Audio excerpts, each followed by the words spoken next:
Look, I always wish Jim the best. I hope he does well. He came a long way. You know what I'm saying? Facts, we all did, bro. Yeah. And that's what I'm saying. Y'all bros, No, I want to tell you something. I'm talking about just from not being my man. You gotta realize this is my man who couldn't rap. It turned into my hype man. It turned into an artist directing videos, so his hustle is impeccable. Far as the Diplomat, your question is this though. You gotta think about this, Bleak. We put out our first mixtape probably 2001. 24 years ago. Yeah, the album came out in 2003. So you sit there and say, okay, 2001 to let's say we broke up 2007. Even if you give it 2008, that's a 6-7 year run.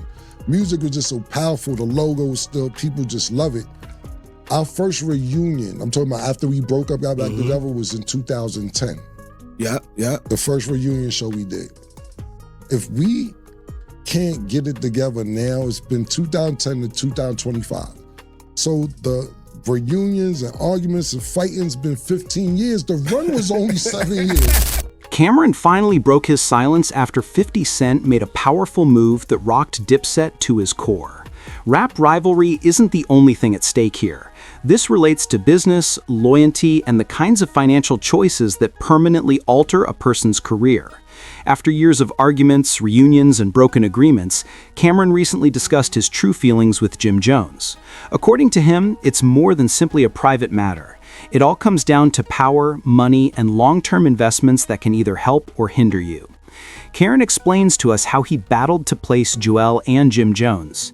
He discusses his transactions with Rockefeller, mixtapes, and even the times Dame Dash and other executives told him to calm down.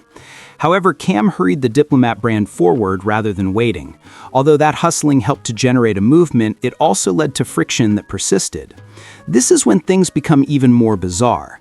Dipset was coping with years of conflict when 50 Cent made a single move that fundamentally changed the scene. This type of play demonstrates why power plays and business strategies are just as important in this field as the music. Cameron is discussing more than simply nostalgia. He is discussing advancing, generating fresh chances, and avoiding the pitfall of relying solely on the past. However, he also makes it apparent that there is more to the feud with Jim Jones than most people ever knew.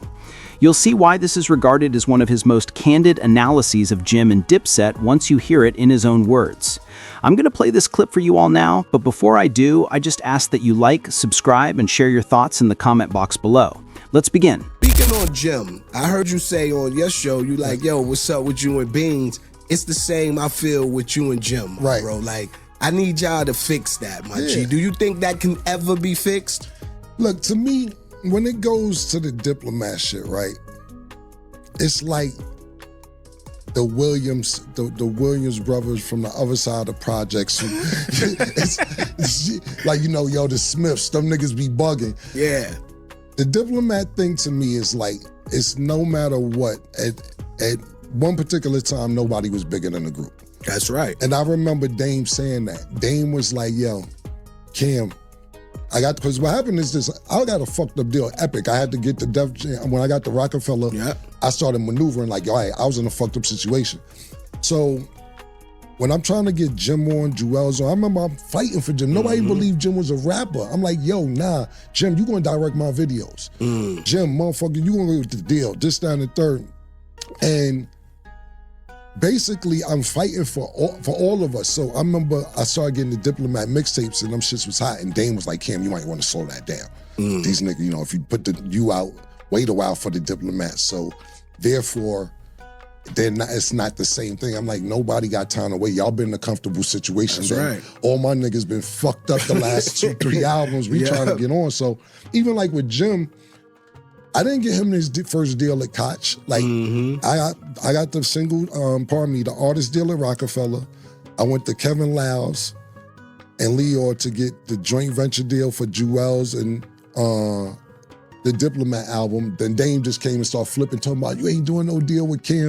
If I would have came and asked you for this deal, you would have told me no. So I ended up going through Rockefeller, Def Jam for Diplomats and Jewel's when it was just gonna be Diplomat, Def Jam. Oh, wow. Yeah, but Dame went up there flipping out on Kevin. And Kevin Lyle, I remember sitting there, he's like, Dame, I don't make money off albums. I get paid a salary. I don't give a fuck if it goes through you, Def Jam, whatever. So, but back to the Diplomat thing. Look, I always wish Jim the best. I hope he does well. He came a long way. You know what I'm saying? Facts, we all did, bro. Yeah. And that's what I'm saying. Y'all bros, my No, G. I want to tell you something. I'm talking about just from not being my man. You gotta realize this is my man who couldn't rap. It turned into my hype man. It turned into an artist directing videos, so his hustle is impeccable. As far as me, for the Diplomat, your question is this though. You gotta think about this, Bleak. We put out our first mixtape probably 2001. Shit, 24 years ago. Yeah, the album came out in 2003. So you sit there and say, okay, 2001 to let's say we broke up 2007. Even if you give it 2008, that's a 6-7 year run. Music was just so powerful. The logo was still, people just love it. Our first reunion, I'm talking about after we broke up, got back together, was in 2010. Yeah. The first reunion show we did. If we can't get it together now, it's been 2010 to 2025. So the reunions and arguments and fighting's been 15 years. The run was only 7 years. We got 15 years of disputes longer than the run. The run was 7 years. Yeah. The disputes is going on 10, we'll get together here and there, this, that, and the third. But the thing about it is this, and I'm be honest, is that the last scenario that we went to, me and Jim was cool. And I take responsibility for it, but I was dead serious. It was a time where Jim had did a show with 50. And I think...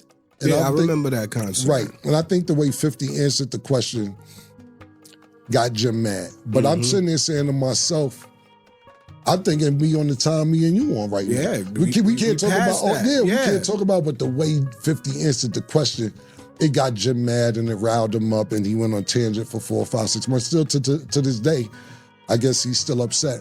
But I didn't mean militia out of it. I really want to know what it was. how did you get niggas to go fuck with you when me and you beefing? And me and Jewels and Jim, not saying we was beefing, but we wasn't on the same page. So it was a real question for me. And, Jim got mad about it and still upset to this day about it. But I'm never gonna say never, but at the end of the day, if you gotta think about it, the disputes, the arguments, the reunions, is 15 years old, and the run was 7 years old. I don't know if it could never go right. He got records dissing me earlier this year, whatever. I don't really pay no mind. People send it to me. But you gotta think about it. He put a song called Our Frenemies in like 2008. 17 years of diss records towards me. I don't give a fuck. You know what I'm saying? My brain ain't there. It's the same way with Beans. Beans got diss records dissing me and all that. And it's like, I don't know where niggas coming from. But at the end of the day, like, when the lights cut off, the music cut off, everything cut off, I can never erase what was. Right, exactly. You know what I mean? But it's time for niggas to definitely embrace what is. Exactly. You know what I'm saying? Exactly. And that's what I be saying to niggas. Like, the best thing, and it's totally different scenarios. But you talked about it. I didn't even see the interview. I seen the clip. Yeah. When they asked you if niggas are ever gonna speak again, and you like. He crossed the line. With Dame, I feel like, it's a line that was crossed. Like, Beans ain't go there. Like, I understand that's what my you're nigga. saying. Like, we get on the phone, I'm gonna pick up the phone tonight. Like, you know what I'm saying? But I feel like between them, I don't even have to ask Jay. It ain't even like Jay said it to me and was like, nah, niggas is done. Nigga. It ain't never. I just knowing him. But the reason I brought that up, it isn't even about, because like Biggs my big bro too. Shout out to Biggs. Yeah, shout out Biggs, definitely. Yep. So, silent OG. Yeah, that's my big bro. So it's like this, for instance, right? And that's what I'm saying, right? I built a few different entities that's doing well. Right now, unless Jay feels like being nostalgic or whatever, you're gonna see those hats that you wear.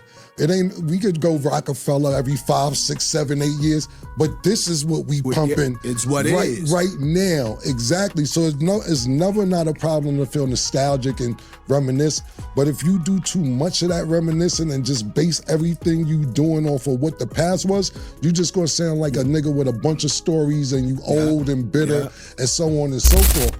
In actuality, loyalty in hip-hop will always be put to the test by wealth and power, and Dip stated that it is the ideal illustration of that. Cameron's statement doesn't make me feel angry or resentful. It truly is a matter of perception. His 7-year run in a 15-year-long beef is being reflected in his perspective. That alone demonstrates the potency of ego and money in this game. The business surpasses the brotherhood when the financial aspect is out of sync with the friendships. Now, I don't care if Jim was correct or Cam was correct. It's about realizing that emotional choices have the power to make a movement stronger or weaker. Cam battled for notoriety, tours, mixtapes, and partnerships. Jim worked hard to transform himself from a hype man into a legitimate artist and entrepreneur. Growth is a theme in both tales. The theme of both tales is transforming adversity into long-term prosperity and financial stability. I respect what Cam is saying because of this. He is committed to going on, generating fresh chances and developing companies that will outlive the feud.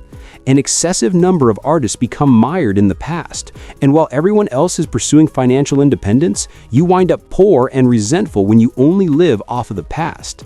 Cam is demonstrating that you can still build despite disagreements. How 50 Cent fits into the scenario is the other aspect of this that caught my attention. His tremendous move had an impact on the dips that were set in the moment as well.